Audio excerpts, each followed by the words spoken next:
এই মালয়েশিয়াতে আসার আগে আপনাকে একটা জিনিস মাথায় রাখতে হবে, সেটা হচ্ছে মালয়েশিয়ার ভাষা সবচেয়ে বেশি জরুরি। কারণ এই দেশের মানুষ ইংলিশ জানে না এবং আপনাকে এই দেশে কাজ করার সময় মালয় ভাষা দিয়ে তাদের সাথে যোগাযোগ বা কথাবার্তা বলতে হবে। সামথিং ইংলিশ জানে, এত বেশি ইংলিশ জানে না।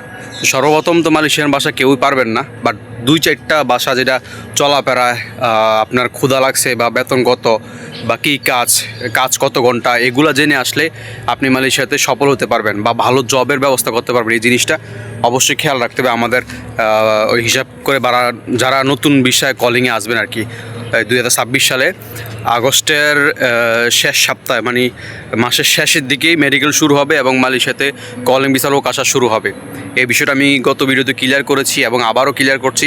মালয়েশিয়াতে সামনের সপ্তাহে যদিও কাজ প্রসেসিং শুরু হয়, তারপরও আপনার এই মাসের শেষে থেকেই মেডিকেল শুরু হবে এবং আগস্ট এর পরের মাসে, মানে আর 1 মাস পরে মানুষ আসা শুরু হতে পারে ইনশাল্লাহ।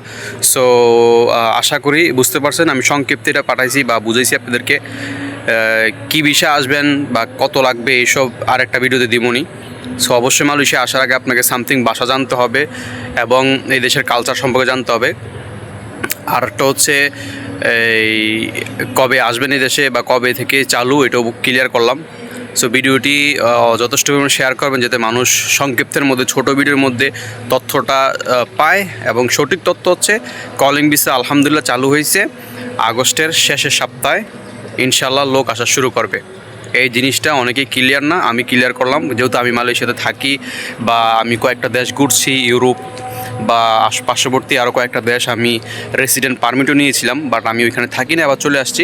সো সেই হিসাবে মালয়েশিয়াতে লং টাইম স্টে করার কারণে আমার সেই ধারণাটা আছে। সো আমি চেষ্টা করি আপনাদেরকে সঠিক তথ্য বা নিউজ দেওয়ার জন্য। সো অবশ্যই আপনারা আমাকে সাবস্ক্রাইব করে এবং ভিডিওটি শেয়ার করে পাশে থাকবেন। তো আপনাদের জন্য কিছু করতে পারি, সেই জন্য অবশ্যই আপনাদের পাশে চাই। এতটুকুই বলবো। আল্লাহ হাফেজ, আসসালামু আলাইকুম রহমতুল্লাহি ওয়া বারাকাতুহু।